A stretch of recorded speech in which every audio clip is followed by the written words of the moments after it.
Hello friends, welcome to Exam knowledge.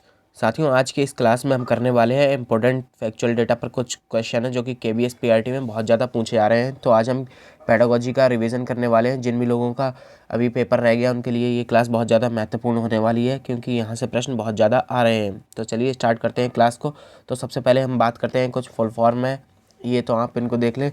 TLM की बात की जाए तो इसका होता है कि टीचिंग लर्निंग मटेरियल, तो TLM हो गया। FLN की बात की जाए तो ये होता है फाउंडेशनल लिटरेसी एंड न्यूमरेसी, तो ये FLN की बात हो गई। अब हम बात कर लेते हैं निपुण की, तो ये इसकी फुल फॉर्म पूछी जा सकती है, तो इसको आप याद रखें। इसकी है national initiative for proficiency in reading with understanding and numeracy. आगे देख लेते हैं। अब बात करते हैं ECCE की, तो इसकी जो फुल फॉर्म है वो है early childhood care and education. तो ये परीक्षा में पूछे जा चुके हैं, फिर से आ सकता है, और इनसे संबंधित जो भी है वो आप देख सकते हैं सामने। आगे देखते हैं। अब हम बात करते हैं UNCRC की, तो इसकी फुल फॉर्म है United nation conventions on the right of the child. बात करते हैं ICT, तो ये है इंफॉर्मेशन एंड कम्युनिकेशन टेक्नोलॉजी। अब बात करते हैं SMC, तो इसको आपको याद रखना है, महत्वपूर्ण है, स्कूल मैनेजमेंट कमेटी। RPWD की बात की जाए तो ये है the right of person with disabilities act, तो ये एक्ट है, इसकी आपको याद रखना है। NEP की बात की जाए तो इसकी फुल फॉर्म होती है नेशनल एजुकेशन पॉलिसी। वहीं बात करते हैं RTE की, तो RTE की है राइट टू एजुकेशन। NCF की बात की जाए तो नेशनल करिकुलम फ्रेमवर्क। अब ये दो हैं जो ये आपके लिए महत्वपूर्ण है, तो इनको आप अच्छे से देख लें। तो सबसे पहले देख लेते हैं DDST, तो ये है डेनेवर डेवलपमेंट स्क्रीनिंग टेस्ट।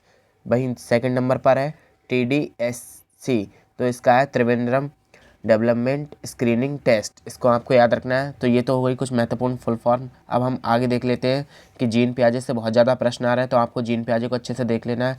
तो सबसे पहले हम बात करते हैं, ये जो जीन पियाजे हैं इन्होंने संज्ञानात्मक विकास का सिद्धांत दिया है, यानी कि कॉग्निटिव डेवलपमेंट का थ्योरी दी है। किसने? जीन पियाजे ने। तो ये आपको याद रखना है सबसे पहले तो। और इन्होंने अपने सिद्धांत में 4 अवस्थाएं बताई हैं, तो कौन कौन सी अवस्थाएं हैं उन पर बात कर लेते हैं। तो सबसे पहले बात करते हैं, जो इनकी फर्स्ट अवस्था है वो है संवेदी पेशीय अवस्था, यानी कि सेंसरी मोटर स्टेज।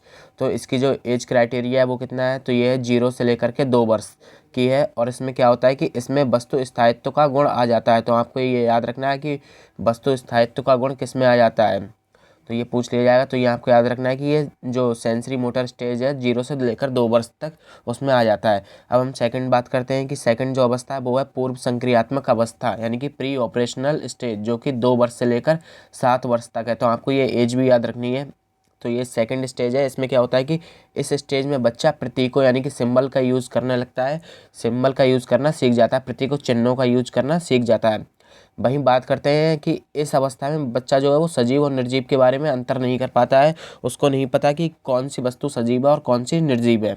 वहीं बात करते हैं कि संख्याओं को सीख लेता है, लेकिन संख्याओं को पलटना नहीं सीख पाता है। यानी कि अगर वो 2+4 तो 6 तो बता देगा, लेकिन अगर 4+2 कर दिया जाए तो वो 6 आएगा, ये नहीं बता पाएगा। तो ये आपको याद रखना है कि संख्याओं को पलटने का गुण किस में नहीं आता है, तो ये पूर्व संक्रियात्मक अवस्था है। वहीं आकार के अनुसार वस्तुओं को ना रख पाना भी इसी अवस्था का एक गुण है। तो इसमें क्या होता है कि मतलब बच्चा छोटी बड़ी वस्तुओं को उनके आकार के अनुसार नहीं रख पाता। तो ये कौन सी? पूर्व संक्रियात्मक अवस्था। आगे देख लेते हैं। तो अगली जो स्टेज है वो है मूर्त संक्रियात्मक अवस्था, ये आपको याद रखना है, कॉन्क्रीट ऑपरेशनल स्टेज। तो ये इसकी एज जो है वो है 7 से 11 वर्ष। तो ये आपको याद रखना है। इसमें क्या आता है? जीववाद, यानी कि सजीव निर्जीव के बीच में अंतर कर लेगा इस अवस्था में। अपलटावी गुण आ जाता है, यानी कि संख्याओं को पलटना सीख जाता है इसमें। और वहीं बात करते हैं कि इसमें मुद्रा की जानकारी आ जाती है, भार के बारे में जान लेता है, संरक्षण के बारे में जान लेता है, क्रमबद्धता का गुण आ जाता है, यानी कि क्रम में वस्तुओं को रखना सीख लेता है। तो ये किसमें है? ये मूर्त संक्रियात्मक अवस्था। अब हम बात करते हैं जो चौथी और लास्ट अवस्था है वो है औपचारिक संक्रियात्मक अवस्था, यानी कि फॉर्मल ऑपरेशनल स्टेज, जो कि 11 वर्ष से ऊपर, यानी 11 वर्ष से 15 वर्ष तक रहती है।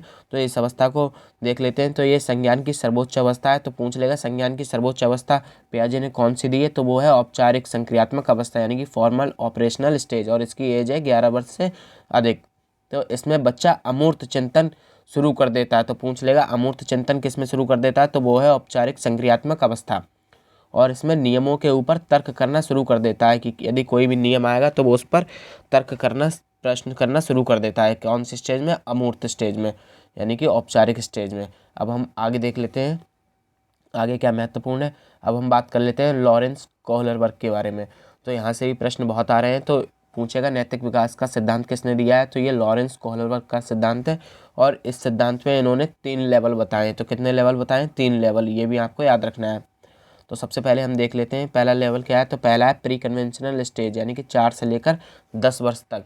तो इसमें क्या होता है? दंड एवं आज्ञा पालन। तो पूछ लेगा कि दंड एवं आज्ञा पालन का कौन सी स्टेज है, तो ये पहली स्टेज है प्री कन्वेंशनल स्टेज। इसमें क्या होता है कि बच्चा जो व्यवहार करता है वो दंड एवं आज्ञा पालन, यानी कि दंड के डर से करेगा कि अगर कोई गलत काम करेंगे तो हमें सज़ा मिलेगी, या फिर आज्ञा पालन के हिसाब से कि पापा ने ये बोला तो ये काम कर लेते हैं तो सही रहेगा, इस तरीके से। अब दूसरा आता है जैसे को तैसा, यानी कि जैसा व्यवहार आप बच्चे के साथ करेंगे वैसा ही व्यवहार बच्चा आपके साथ करेगा। यदि आप बच्चे के साथ अच्छे से रहेंगे तो बच्चा भी आपके साथ अच्छे से प्यार से रहेगा। वहीं बात करते हैं जो सेकंड है हमारा, वो है कन्वेंशनल स्टेज।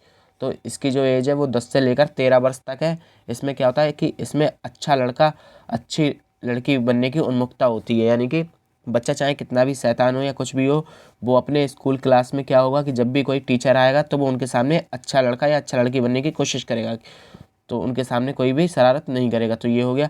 वहीं कानून एवं व्यवस्था का उन्मुक्ता, यानी कि इसमें क्या होगा, जैसे कि उसको पता है कि जो रेड लाइट होती है तो उस पर उसको हमें नहीं तोड़ना चाहिए, या फिर जो भी नियम कानून बनाए गए होंगे इसके स्कूल में तो उसका पालन करेगा इस स्टेज में, कन्वेंशनल स्टेज में। वहीं बात करते हैं इसके बाद आती है हमारी तीसरी है जो स्टेज लास्ट, वो है पोस्ट कन्वेंशनल स्टेज। तो इसमें आपको एज भी याद रखनी है। तो ये 13 वर्ष से ऊपर के लिए है। तो इसमें क्या होता है, इसमें डिसीजन खुद से लिए जाते हैं, ना कि समाज से कि क्या सही है और क्या गलत है। तो इसमें जो डिसीजन है वो बच्चा खुद से लेता है। यदि कोई भी नियम या कानून तोड़कर कुछ भी उसको फ़ायदा हो रहा है या फिर कुछ भी सही कर सकता है वो, तो वो उन नियमों कानूनों की परवाह नहीं करेगा कि समाज क्या कहेगा, क्या सही है क्या गलत है। तो इसमें डिसीजन खुद से लिया जाएगा। अब हम आगे देख लेते हैं। आगे आपको ये याद रखना है कि ये जो सोशल एंड कल्चर थ्योरी है, यानी कि सामाजिक सांस्कृतिक का सिद्धांत है, ये किसने दिया है, तो ये लेव वाइगोत्स्की के द्वारा दिया गया है। तो इसमें क्या होता है कि इन्होंने 2 महत्वपूर्ण चीज़ें बताई हैं। एक है जेडपीडी, तो ये आपको याद रखना है। इसके जेडपीडी की फुल फॉर्म पूछ सकता है आपसे, तो ये है जॉन प्रॉक्सिमल डेवलपमेंट, यानी कि समीपस्थ विकास का क्षेत्र।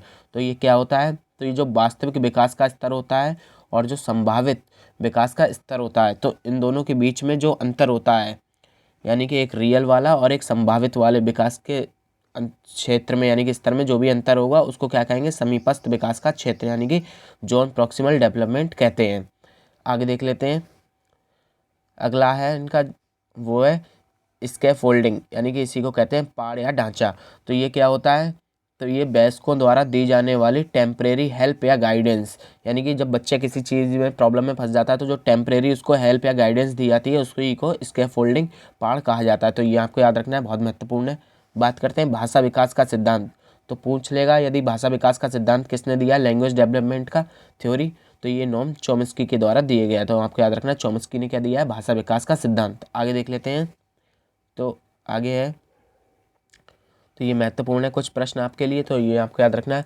सबसे पहले बात करते हैं डेवलपमेंट, यानी कि जो विकास होता है वो क्या होता है, तो ये वंशानुक्रम और वातावरण का गुणनफल होता है। तो पूछ लेगा कि वंशानुक्रम और वातावरण का योग होता है कि गुणनफल होता है, कि वंशानुक्रम का ज़्यादा प्रभाव होता है या वातावरण का। तो आपको बताना है कि वंशानुक्रम और वातावरण का गुणनफल होता है, ना कि योगफल, या फिर किसका ज़्यादा किसका कम है ये नहीं पता, दोनों का गुणनफल होता है। वंशानुक्रम यानी कि नेचर और नर्चर का गुणनफल होता है। बात करते हैं विकास अलग अलग क्षेत्रों में आजीवन चलता है। तो विकास की प्रक्रिया क्या है, निरंतर चलने वाली प्रक्रिया है, आजीवन चलती रहती है। अब बात करते हैं विकास का क्रम पहले से ही निश्चित होता है। तो पूछ लेगा विकास का क्रम कैसा होता है, निश्चित होता है अनिश्चित होता है, तो पहले से ही निश्चित होता है। बात करते हैं अगला, देखते हैं। तो जन्म के समय मस्तिष्क का भार पूछ लिया जाएगा कितना होता है, तो ये आपको याद रखना है 350 ग्राम, यानी कि 350 ग्राम भार होता है जन्म के समय। आगे देख लेते हैं। अगला है ब्रॉड डोमेन्स ऑफ डेवलपमेंट। तो ये आपके प्रश्न पूछा जा सकता है कि डेवलपमेंट के ब्रॉड डोमेन्स कौन से हैं, तो ये आपको याद रखना है शारीरिक, संज्ञानात्मक, सामाजिक और भावात्मक, ये ब्रॉड डेवलपमेंट है, डोमेन है। तो ये आपको यहाँ से याद रखना है PCSE, यानी कि physical development, cognitive development, social development और इमोशनल डेवलपमेंट। तो ये कैसे हैं, ये ब्रॉड डोमेन्स ऑफ डेवलपमेंट है। आगे देख लेते हैं, ये कुछ महत्वपूर्ण है, ये आपको याद रखना है। शैशवावस्था में संज्ञानात्मक व्यवहार कैसा होता है, तो शैशवावस्था में अस्थिर होता है। तो ये आपको याद रखना है, अस्थिर किस में होता है, शैशवावस्था में। और किशोरावस्था में क्या होता है, किशोरावस्था में अधिक उग्र हो जाता है संज्ञानात्मक व्यवहार। और वहीं बाल्यावस्था की बात की जाए तो बाल्यावस्था में स्थिर की ओर जाता है, स्थिरता की ओर जाता है। तो ये आपको याद रखना है। बालक में सर्वप्रथम भाषा विकास कहाँ से होता है, तो सबसे पहले बालक में भाषा का विकास परिवार से होता है। परिवार उसको जैसी भाषा सिखाएगा बच्चा वैसे ही भाषा सीखेगा। किशोर अवस्था का काल यानी कि एज पूछ ली जाएगी, तो जो एनसीईआरटी के अकॉर्डिंग है वो है 13 से 19 वर्ष। तो ये आपको याद रखनी है। और यदि उसने स्पेशल पूछ लेगा हु यानी कि WHO के अनुसार, तो ये आपको ये बताना है कि 10 से 19 वर्ष है WHO के अकॉर्डिंग।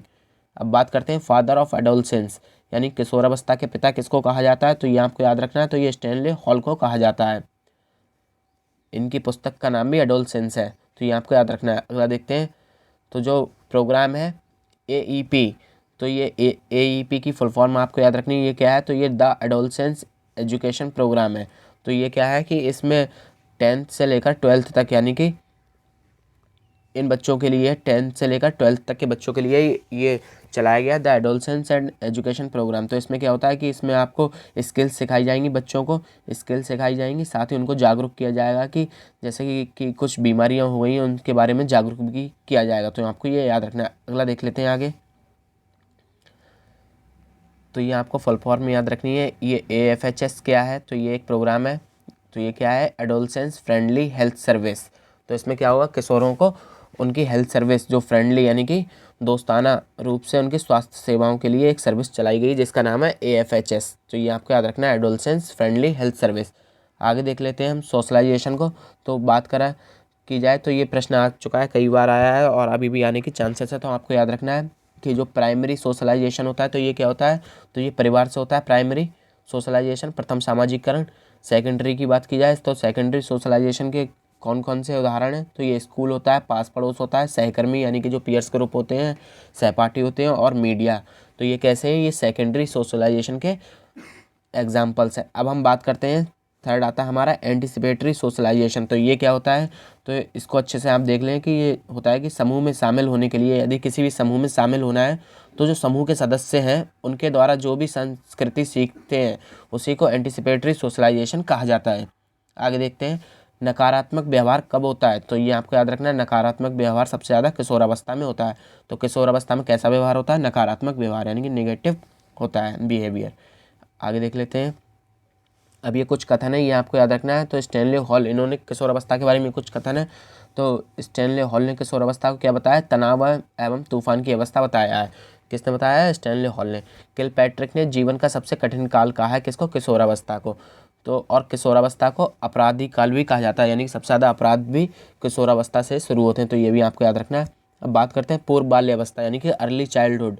तो इसको टॉय एज यानी कि खिलौनों की अवस्था कहा जाता है। उत्तर बाल्यावस्था की बात की जाए, लेटर चाइल्डहुड की, तो ये प्ले एज यानी कि खेल की अवस्था, और गैंग एज समूह अवस्था है। तो ये आपको याद रखना है।